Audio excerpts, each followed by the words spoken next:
You're welcome again to another episode of Searching the Heart. I wanted to do this time, especially because we are in a period of course, very, what would I say, animated period in global politics, arguably since 2022 or so, and it's like I always say it. I say it's like the world doesn't want silence. Okay, something has to happen after another thing, and that is what is going on. One crisis stops, another one starts. Remember the Ukraine war started just after the COVID thing. Okay. So way back before 2022, maybe let's say about 2015 or so, the world has been very animated, and I was just excited. I think what prompted me to hasten this very podcast is a speech I heard yesterday, given by Alexander Stubb, the Finnish president, and he was saying one or two things, and he's not the first person who has said this. And but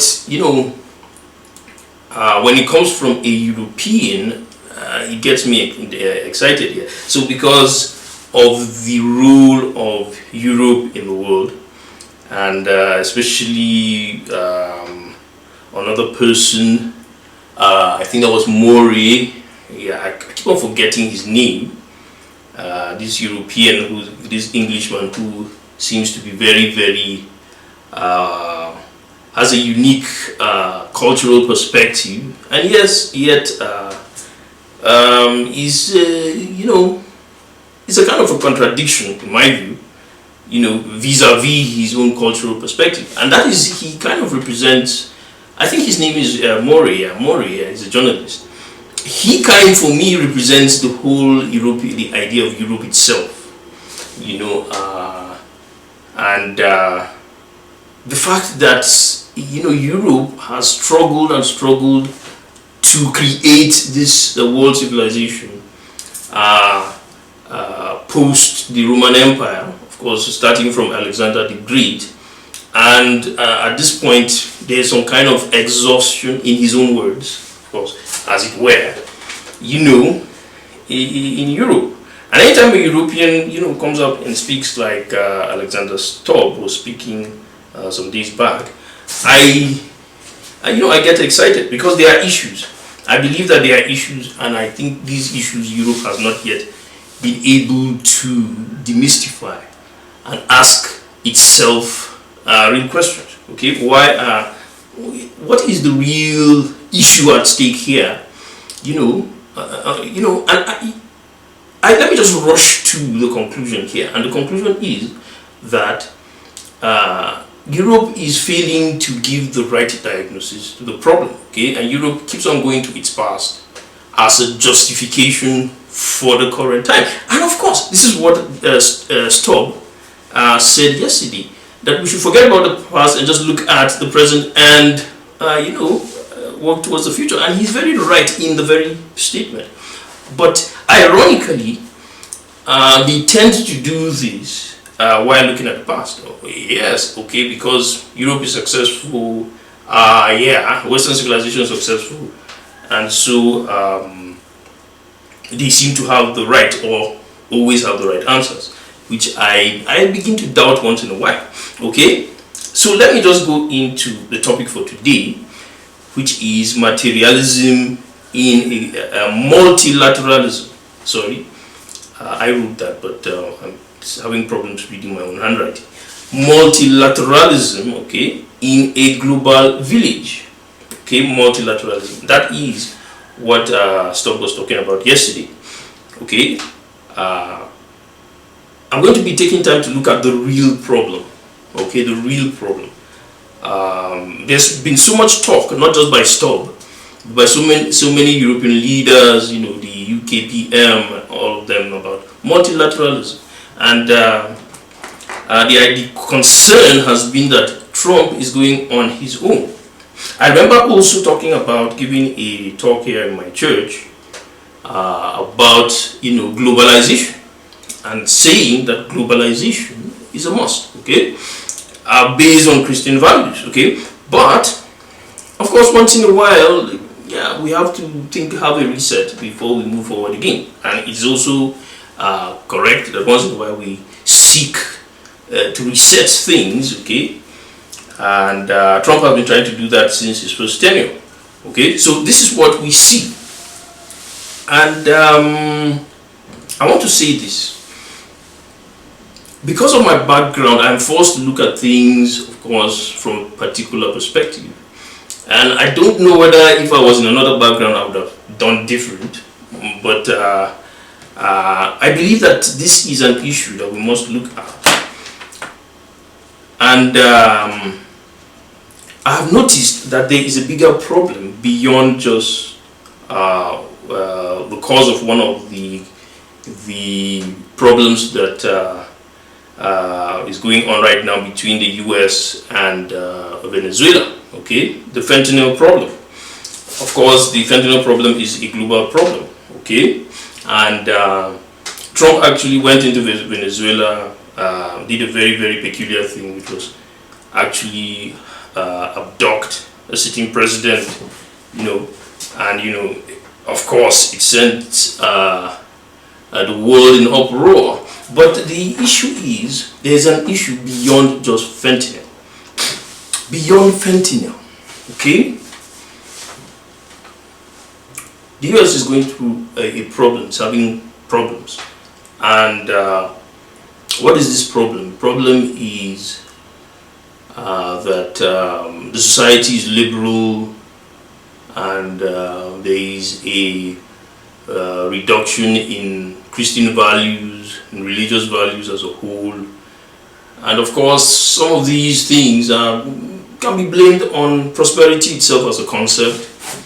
And of course, you would see some highlights to this issue when people try to say, okay, let's try to curb our lifestyle so that we can protect the climate, so that we can concentrate on our families, we can be less materialistic, and all that, depend less on machines, so all these are coming from a situation, a context, and this context is the tendency for human beings to over rely on the current status quo, and some of that is just prosperity. When there is money, when there is comfort, we tend to relax, and we create this liberal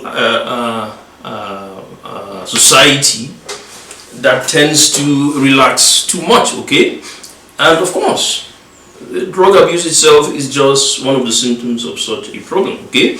And Trump has targeted that symptom to try to correct it. When you stop the inflow of drugs brought in by illegal aliens, of course, you are solving the problem. But like I tried to say, the problem is deeper than just fentanyl, okay? The problem is in another issue which I have tried to tackle before, and which is necromancy, okay? Social practices, religious practices that are fueled by, forces that actually can be traced to the very foundation of human existence itself, okay? Of course, the Bible calls this satanic forces, okay, that came into the earth because human beings lost their ground with God, and they took over and deceived the man and the woman to accept their offer, and of course began to practice a particular form of religion that was dictated by these magical practices known as witchcraft, okay? And many of the unchristian traditions practice this necromancy. There is Christian necromancy, like some have pointed out, which is true, but in Christianity it is not called necromancy, okay? Like I have said before, any necromancy within Christianity is is a wrong practice. Okay, in Christianity it is called prayer. You pray, you submit to God, and you pray, and you get your answer. Okay, and you are patient in waiting for such answer. In necromancy, the clear difference is that in necromancy there is an allusion to rituals in order to get quick solutions. Okay, immediate solutions to whatever problems that we seek. Now, this can also be compared to miracle workers within Christianity itself. Okay, and normally the problem is we are unable to distinguish between those who are miracle workers, naturally gifted by God to do so because of their faith in Him, and those who are actually people who actually practice witchcraft, okay, and are claiming to be Christians. So this is the thing. It's difficult to distinguish between the two. I've also given a talk. You can go to that, and you will see the talk I've given about distinguishing between these two. Okay, so this is the thing. This is the thing. So necromancy is, in my view, is a form of drug that can be abused. Okay, it is a form of drug that can be abused, and especially in this season, the very sense, the very atmosphere created that actually nurtures the rise of necromancy is a refusal to be Christian. Okay, now this is very strange for many people, and for them you are trying to be a bigot when you say once you're not a Christian you are into that. And so to lighten it a bit, science, okay, science, very important. And secondly, Islam may be a softer landing than just pure between, I have often said, between traditionalism, in practice of necromancy, ancient traditionalism, and Christianity. Islam tends to be a middle ground.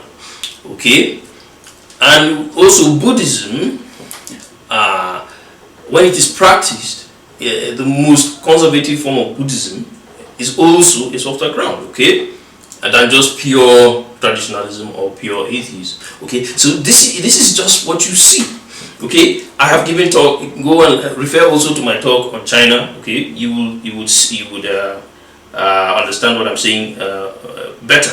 Now, this is what we see. Okay, but necromancy, pure traditionalism that emphasizes rituals, the practice, the performance, the practice of witchcraft through rituals, with the aim or objective of making life better. Not through hard work, not through science, but through magical accomplishments, is necromancy, and it is witchcraft. Okay, and it is like a drug. Okay, it's like taking a drug. It is addictive. It creates the same addictive effect. Okay, like taking a drug, whether fentanyl or marijuana or cocaine. Okay, so these are the things. Okay, because it's just you get the thing immediately. Okay, and that's access to something quickly is addictive to any human being. Okay, it's very addictive. So this is the idea, and this is what is causing most of the problems. It's not just about fentanyl.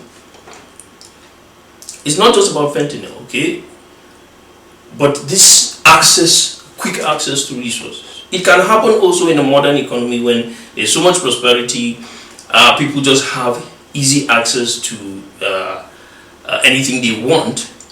They tend to be addicted to those things, and once they don't have it, they lapse into some kind of crime or something. You know, it is similar to that. Okay, so this is the human nature, and if you give the human being something too easily, he gets addicted to it.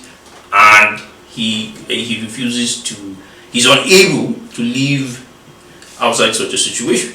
Okay, so we will, I want to look at this and be able to discuss the issue of multilateralism in a global village. The problem with necromancy, or somebody who practices necromancy, is that he wants things so quickly. And what we have been observing in our society here in Nigeria is that it is caused by the leadership. Those who are beyond the age of 60 per se, okay, above, they grew up in a time, they were the people who were children at the time Nigeria was colonized.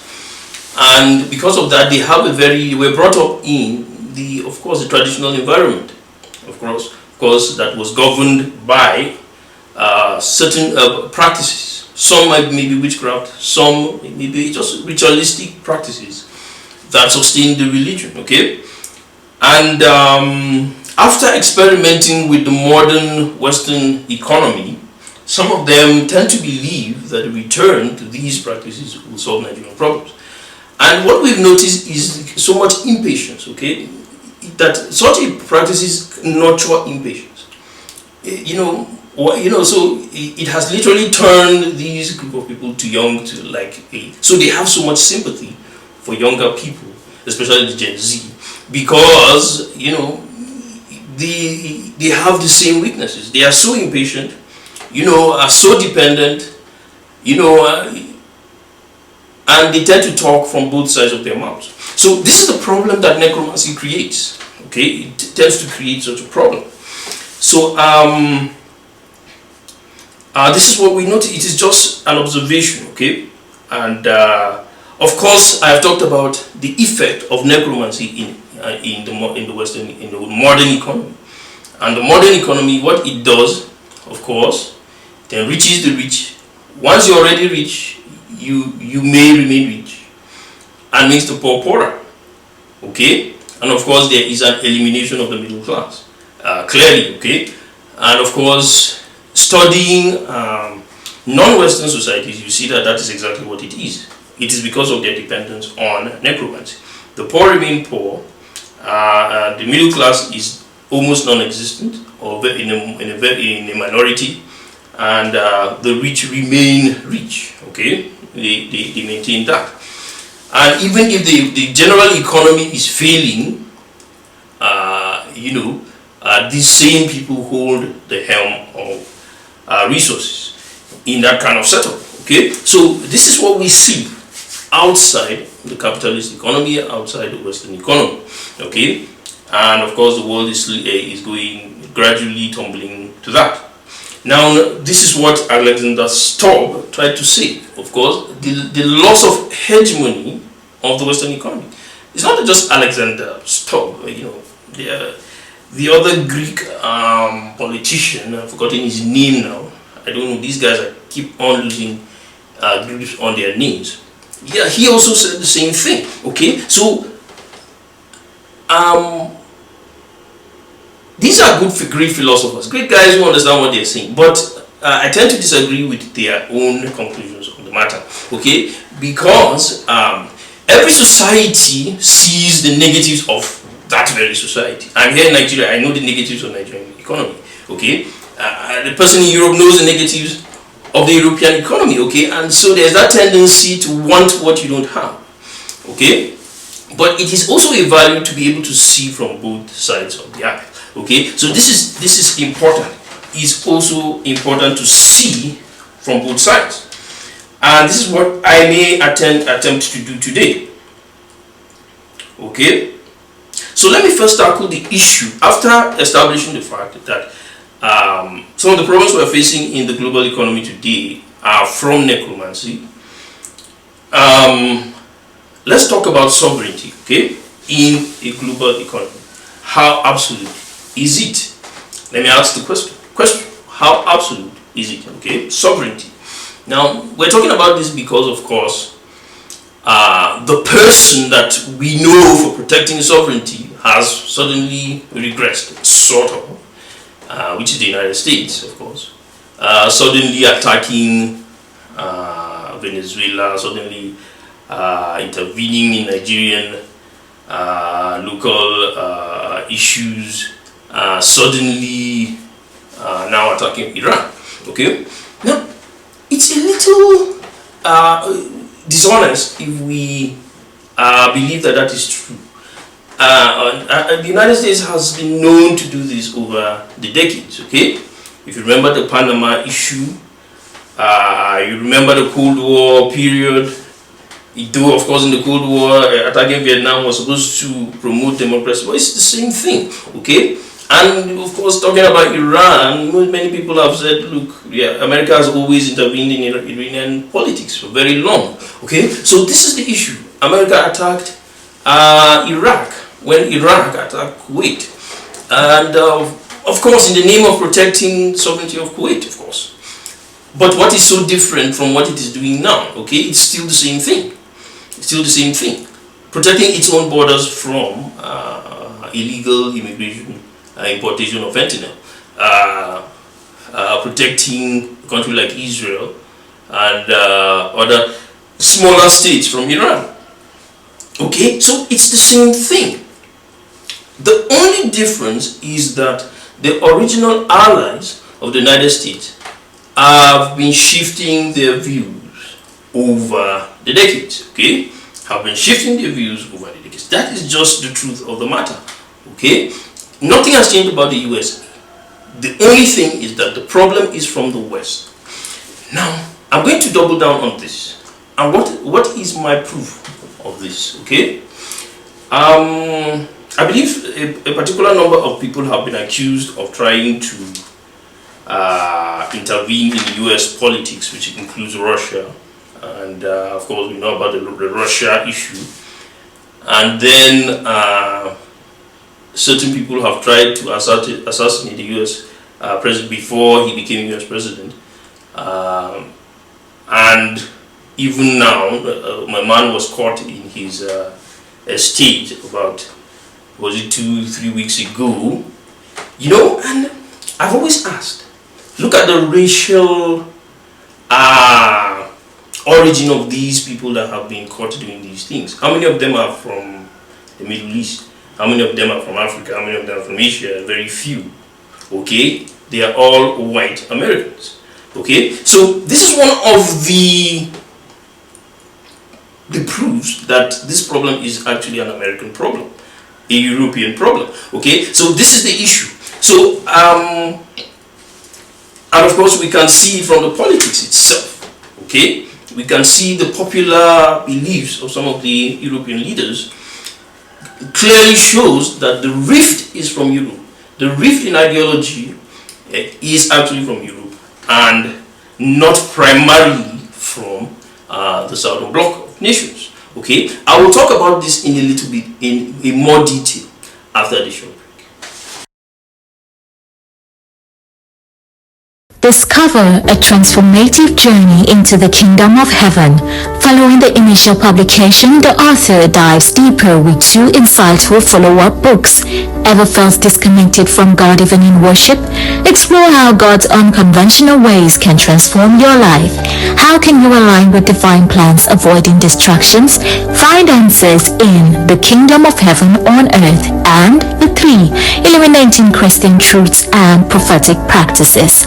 Unlock profound insights guiding you toward a deeper connection with God.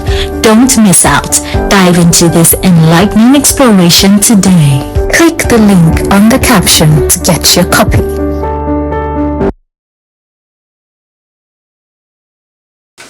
I've made those points, okay? The problem is from the United States, is from Europe. And this is what has happened. I've talked about this before. But let me just kind of break it down a little more. The West is known for a particular ideology, right from the time of Alexander the Great. They were a kind of feudal economy, but with liberal views, okay? Always. That is what the Greek philosophers were known for, more liberal views, okay? And they have both vast in this, and this is how the development has gone. Because of the time they were in, of course, they had to use military might to take over the world system, okay? And when they did that, they introduced the system, which was Greek philosophy. And Greek philosophy gradually now merged with Christianity and created a world system. And of course, because Christianity itself was a liberal form of Judaism, of course, you see, that was very well, synergized. And that synergy, of course, created the Western civilization that we know today.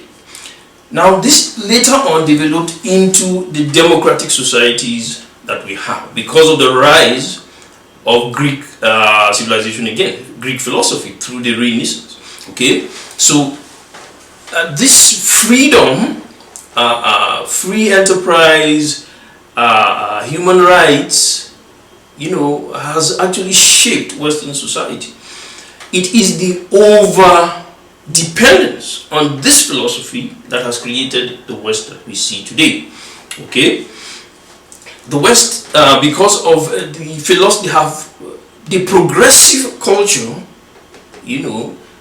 believes that if we continue to refine this philosophy of life, a liberal philosophy of life, this will get us to become an advanced civilization. And it is this belief that is causing the problem. Okay, Christians, conservative Christians, and also some who are not Christians are beginning to look and say, look, this thing we need to put a stop. We need to stop. We need to recalibrate. And maybe it doesn't work this way. But of course, traditional progressives believe that no, let's continue to liberalize, and it will get us where we are. And it is very, very ironic, actually. If you look at it very carefully, you will discover that on both sides of the aisle, they seem to be empowering forms of conservative radicalism found in Islam and in other religions. Like you see what Stubb did yesterday that got me concerned. He was talking about India. Look, I love India, okay? My dad, when I was young, one of the great friends of my dad was an Indian, okay? And he was here in Nigeria. He worked here in Nigeria for a while before he went to the UN. And we've always seen Indians as friends of Nigeria, okay? Indian films are very popular here in Nigeria. But one thing we know of the Indians is that they are into a lot of necromancy, okay? Hinduism itself pampers necromancy. Now, of course, there's a lot of Christianity in India too. Yes, so there's some Islam too. But the context really matters. As it is here in Nigeria, even though Nigeria is may be said to be divided 50-50 or 40-60, some people will say 40-60, between Islam and Christianity, the context really determines a lot of things. The culture of the people determines a lot of things. And that is the practice of necromancy. And it's the same thing in India. So when you have so much trust in India, the issue is that necromancy, because of the inability of necromancy to create a stable state, there is the tendency for the smaller states to proliferate. Okay, and I believe that is one of the reasons India came a bit late to the global scene through the Persian Empire. Okay, because of the proliferation of these smaller states within the larger state. Okay, because of the practice of necromancy. And that is why China and of course Asia and Japan progressed faster than India, even though India was actually the center of the practice of those religions, the Buddhist religions and all that. Okay, so this is the issue. Okay, it is believed in some places that yes, Buddhism actually originated from Hinduism. So this is the issue. Okay, because the practice of traditionalism found in Hinduism and in African traditional religion does not encourage statehood. It doesn't encourage statehood. It encourages liberalization. And I believe that is one of the reasons the West tends to be attracted to India. as it's not just Europe, America too is attracted to India because of that liberal, quote unquote, atmosphere it tends to create. Okay, but in truth, when you come closer, you will see that the practice of necromancy actually inhibits freedoms, okay, and inhibits progress. Okay, yes, and so this is the issue. Now, but you ask me a question: why is India now one of the largest economies in the world? Okay, yes. The answer is very simple, and a lot of people make this mistake. The same thing was done with China, and America sort of empowered China, and now is regretting that empowerment. India is because of the population. The larger the population, yes, the larger the economy. It's simple. It's just mathematics. Yes. Okay. And the inability for the state to overly control the people, creates, empowers them to now spread out and go and make their money without any hindrances. Okay. So you see what is happening. I was in Dubai some years back, and you see Indians all over the place. Okay, in London, it is said Indians are all over the place. In the United States, so this is the issue. The population creates that ability to to spread out and to enlarge the economy, and that is what is happening also in Africa. Okay. But the question remains, is this in the long run positive development, or is it negative? When the resources are there, of course, it is positive. If there are enough resources for the population to spread out and to capture. Genesis chapter 1, verse 24 down to 31 says it very clearly. Spread out on the earth, okay, fill the earth, populate the earth. Because the more you are in number, the more the earth you will become strong. Okay. The other idea also is that when you are concentrated just in one location, crises will erupt. Okay, and so it's better to populate and spread. But the world now there's no continent in this world now that is not occupied. Okay, but if you are to make example. Between the landmass that is occupied and the landmass that is really available, you discover that the ratio is very small, especially in a continent like Australia, okay, and the US. Okay, you find that the landmass that is actually occupied is very small compared to the landmass that really exists, and the world population is beyond 8 billion right now. Okay, so what are we saying? Okay, what are we saying? Population is a positive thing when the resources are available. But the question is actually if those resources are available. Okay, and that is why I have been a proponent of space exploration. Because the more usable resources that we have, the more diversification of manpower, the less we concentrate in one place and exhaust resources and then begin to fight among ourselves. Okay, so this is the issue, right? So yes, there is some freedom in societies that practice necromancy, but often this freedom is at the expense of human rights. Okay, yes. But you need to be a very close observer. Okay, you can't stay in Europe and make that observation. You need to stay in India for like 10, 20 years, 30 years. Yeah, you need to stay in Africa for that amount of time before you can really make those observations properly. Okay, so this is the issue at stake. Okay, I can arguably say that I lived in Nigeria for all my childhood years, but it was till I was an adult before I knew exactly what the country was all about. Okay, because I was protected as a child. As a visitor in Nigeria, you may even stay for that number of years and you won't really know what is going on. Or in India. Okay, so this is the problem. Okay, you need to be able to make the right conclusions because you really have assimilated into the people and you know the culture, and you know what is really going on. Okay, so this is the problem with conclusions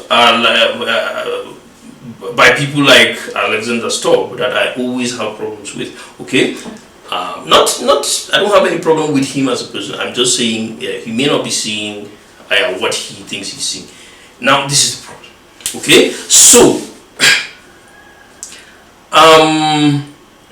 the other issue, like I have started to point out, is the limitations in individual freedoms in these individual countries. When you talk a bigger country infringing in the sovereignty of another country, like it is said to be happening now, and I know that I also was able to observe, symptoms of that at the beginning of the Boko Haram crisis. It was difficult to tell.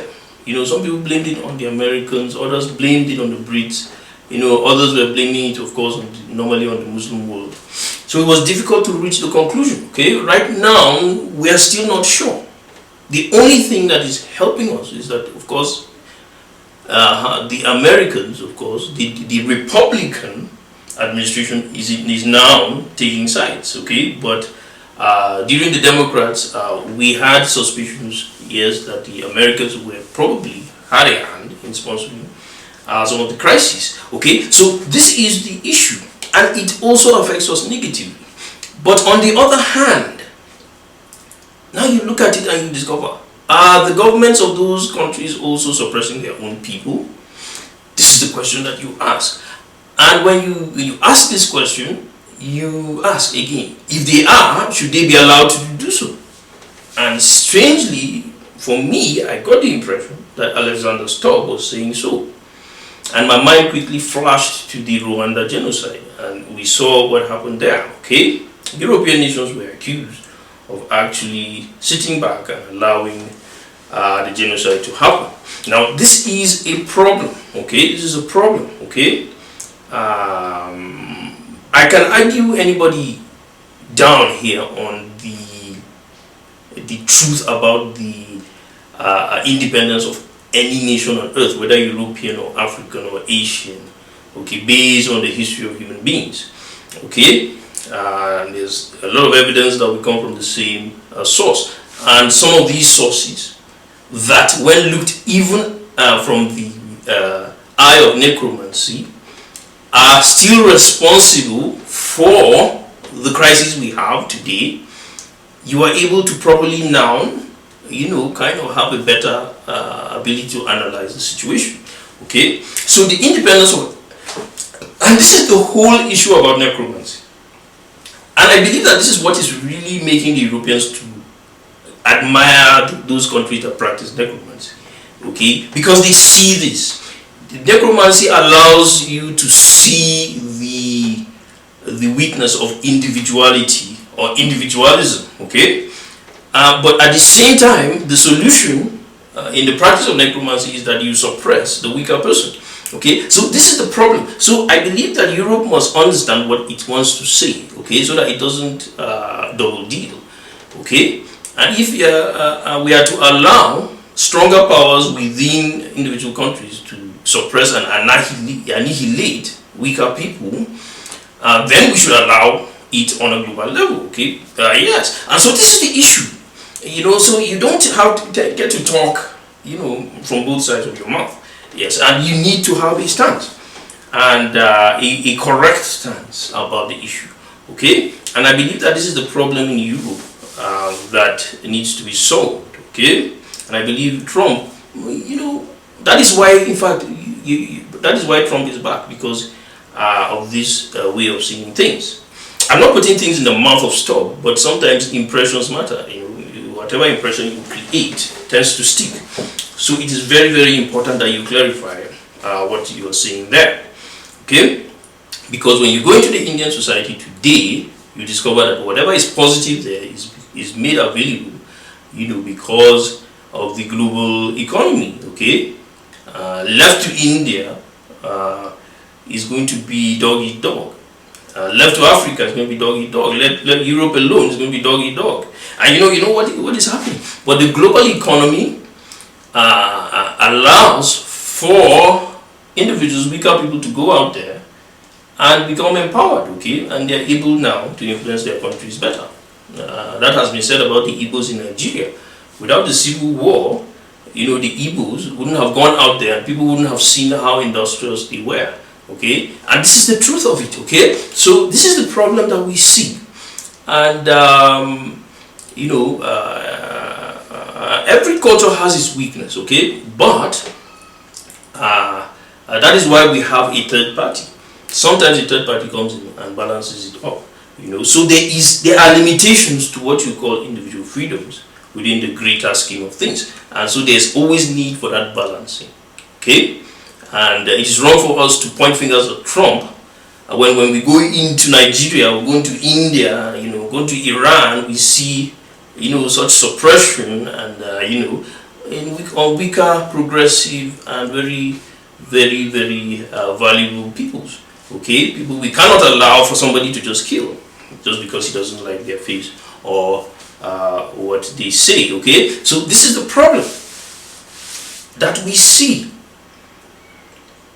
and because of this, the slippery slope that Europe has been on must be reanalyzed.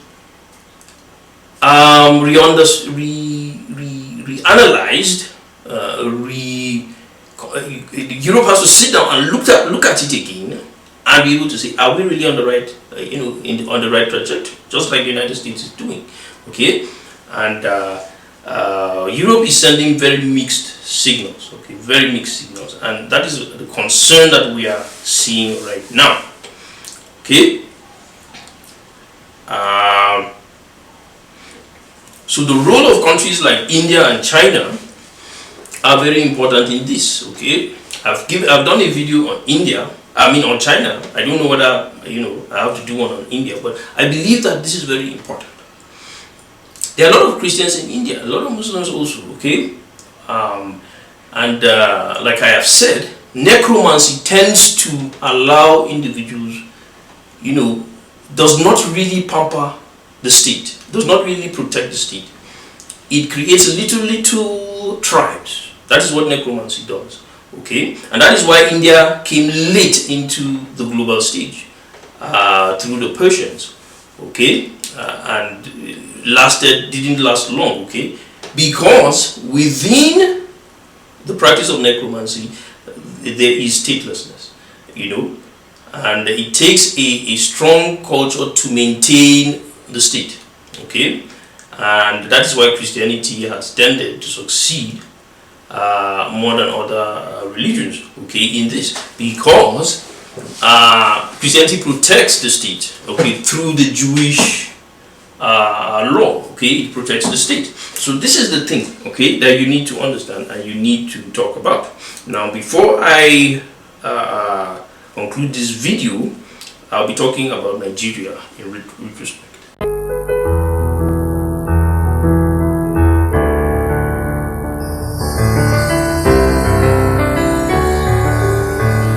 And for those of you who have been subscribing to this channel, this is an opportunity for me to say thank you. You have been a blessing to me and to the work I'm doing. I believe that you have seized the opportunity to go onto the website and to subscribe to some of the books that we have there listed. You can also continue to do that. There is a new book that is out for your enjoyment. For those of you who want to really understand the foundation of what I'm talking about. I talk about so many topics, but this new book will open your eyes to this reality. It is titled Foundations of Conceptuality. Go there, go to the website to buy your copy. Recommend this to your friends, and buy as many copies as possible and give it to your friends. This is a very important book that will give you a very firm foundation in understanding the world itself, understanding your own purpose as a human being, and understanding the very existence of God and the existence of the universe. I believe that you will enjoy it. God bless you as you do this. Links are in the description.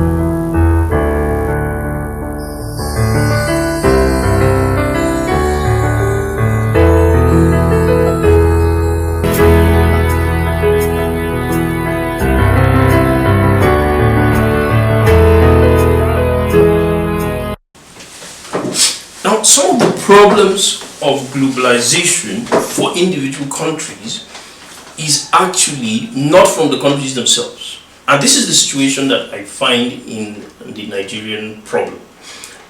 Don't get me wrong, I'm not saying Nigerians don't have problems. In fact, I can do videos, I've done videos all day, okay, on the problem of Nigeria. But one thing that keeps on being constant is that Nigeria found a way to solve its problems, became a democratic nation, and it seems it was from outside Nigeria that the work that was going on in Nigeria was stopped. Okay? It seems, that is my conclusion. I am getting to that point where I'm making a conclusion. It seems, I've spoken a lot, sorry for that, I've spoken a lot about the 10 to 15 years of progress that Nigeria encountered just after the coming of democracy, after we were able to reach a compromise and Obasanjo became president of Nigeria. Okay? And those issues, we need to really talk about those issues a little more. And these actually go into kind of demystifying the problem of African leadership. Okay? Why is it that Africans tend to be led by dictators and democracy is really struggling in Africa? Of course, scholars have pointed to the fact that feudalism has not really had its way in Africa and has not really matured just like it matured in Europe. And that is the reason, okay? But that is one of the reasons, okay? But one of the other reasons is the interference from outside Nigeria, okay? And this created in the Nigerian context a kind of fear for Nigerians. Before democracy, Nigerians had already some illegally, gone into the world and, dominated in many countries in Europe and all that. And so when the democracy came into Nigeria, I mean, it was like 5-fold, 10-fold, okay? Nigerians just like, boom, they exploded into the greater world. And they were all over the place. And some people began to get, scared, and this, in my view, caused the backlash, okay? Yes, the insurgency and the attempt to destabilize Nigeria. And so this is the issue. And if you don't understand this, you will tend to blame Nigeria too much. Okay? So Nigeria, in retrospect, why the decline? This is the reason for the decline. Okay? So the international community didn't know how to handle this influx of Nigerians into the USA, into Europe, into the Middle East. Okay, and I believe that there was a deliberate attempt to stem this, okay, especially in some areas. I believe so, especially in some areas. And up to today, I've always talked about the tremendous influence the US economy has on Nigeria, even when you cannot see the direct, when the Republicans came into power, of course, the data has shown a significant increase in trade between Nigeria and US. But when the Democrats are in power, that is totally absent. Okay, it's very little. So I believe that it depends on those that are ruling America. Okay, and I believe that there are forces out there that are negatively, influencing Nigeria and causing some of these problems, economic problems. Currently, even with the Republican government, you can see those forces still very active, trying to limit the influence of the Nigerian economy. Okay, and so this is something that will get you thinking. And in my view, when European leaders begin to talk about the positives they see in third world countries or in developing economies like in India, Nigeria, they should really try to understand why are they really interested in this. Okay, and if you understand why you're interested in this, you'll be able to make better decisions. Because in my view, Africa is actually tapping into Western ideology. That is why it is growing. But when it stops listening to the West, it recedes. Okay, so the West itself has to now determine what their own problem is, and in that sense, you will understand what is happening. Now, some people who favor evolution as a concept believe that, okay, this is just part of evolution, and okay, it is going to be, of course, the West is going to regress. Yes, while the developing countries will go up. Now, that is the problem with that worldview. Okay, but anybody who is a Christian believes in deliberate action. Okay, nothing just evolved. There was deliberate action, divine action. Okay, deliberate action to empower the Western economies. Deliberate action because of the hierarchy of creation. Okay, God Himself created that hierarchy through the children of Noah, Shem, Ham, and Japheth. Okay, so it was natural that Shem would take the leading role, of course. And Shemite countries, after thousands of years of silence, came, matured and took over the world. It was just natural. Okay, it's a divine hierarchy. Okay, and so Christians believe that it is our role to deliberately interfere in world politics. But if you are the evolutionist type, you of course believe that we should allow whatever will happen that will happen.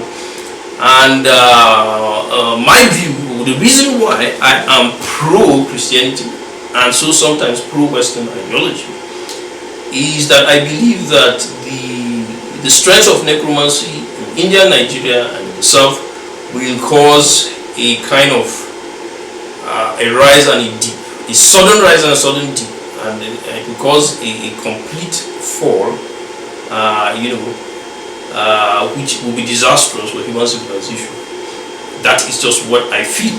It may be God's will, I don't know, but this is just a criticism on the view that Trump's agenda is necessarily not multilateralism. Have you really thought about, is it possible that Trump is actually trying to strengthen multilateralism by first challenging it? Okay, yes, that you need to understand that, and I believe that is what should be. Okay, because there are other things that you need to see from the local perspective in all these countries that you think are the future of the world before you make your conclusion. Okay, I am David Dungichike for you today. Searching the heart.